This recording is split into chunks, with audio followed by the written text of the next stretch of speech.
What if I told you that right now, as you're watching this, there's a pretty high chance you're not real?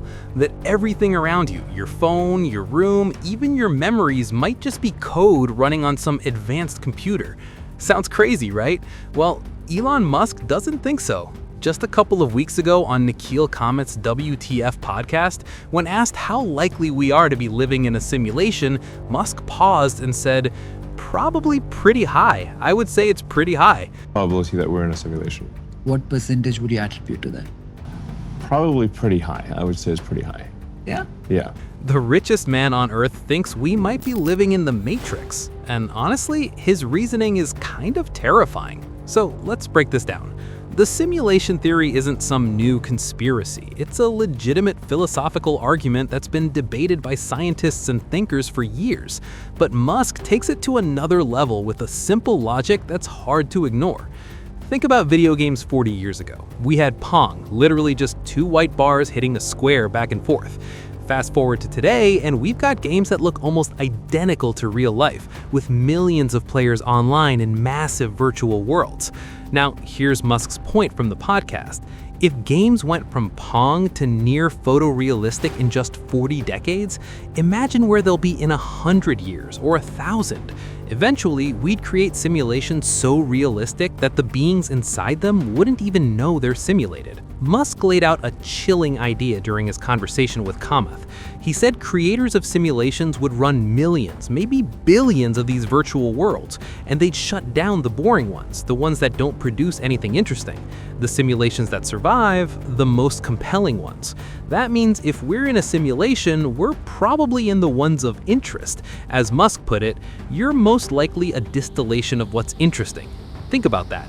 Your entire existence might just be because you're entertaining enough for whoever's watching. He even drew parallels to how Tesla uses simulations. When developing self-driving technology, they don't watch every mundane commute.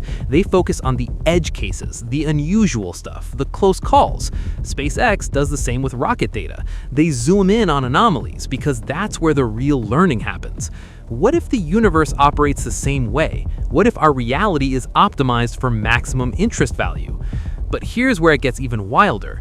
Musk believes there could be multiple layers of simulations, meaning the creators of our simulation might themselves be living in another simulation created by someone else.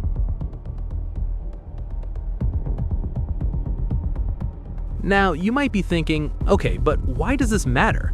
Well, according to Musk, it changes everything about how we think about reality, purpose, and the future. On the podcast, he talked about how AI and robotics are advancing so fast that within 20 years, working might become completely optional. Think about that, a world where machines do everything and humans just exist. If that happens, are we creating our own simulation? Are we becoming the gods of a new virtual world? Musk even touched on this connection during the episode. He explained how his companies, Tesla, SpaceX, and xAI, are all converging toward the same goal: solar-powered AI satellites in deep space. It's not just about building cool tech anymore. It's about harnessing energy on a scale that would make us a Type 1 civilization, capable of using all the energy available on our planet, and eventually moving to Type 2, where we'd harness the power of the sun itself. That's not science fiction. That's Musk's actual roadmap. But let's get back to the simulation question. If we're really in one, what does that mean for us? Some people find it depressing, like nothing matters, but Musk sees it differently. He thinks even if we are in a simulation, the experience is still real to us. The emotions, the connections, the struggles, they all mean something within this reality. Plus, if we're in the interesting simulation, that means we matter. We're part of a story worth telling. The podcast also dove into what makes something real anyway. Musk referenced The Hitchhiker's Guide to the Galaxy, where the answer to life, the universe, and everything is 42. The joke is that we've been asking the wrong question this whole time. Maybe instead of asking, are we in a simulation, we should be asking, what do we do with this reality, simulated or not? And that's the real mind bender here. Whether we're in base reality or the millionth layer of a simulation doesn't change what we need to do. We still need to push humanity forward, explore space, create technology, and make life meaningful. So, Are we living in a simulation? We might never know for sure, but here's what we do know. Technology is advancing at a rate we can barely comprehend. AI is getting smarter, robotics are getting better, and the line between physical and digital reality is blurring every single day. Whether we're code in a computer or molecules in the cosmos, we're conscious, we're here, and we have a choice: sit back and wonder or build something worth remembering. Musk ended the simulation part of the conversation with this thought: the most interesting outcome is the most likely. So maybe the real question isn't whether we're in a simulation, maybe it's whether we're making our existence interesting enough to stick around.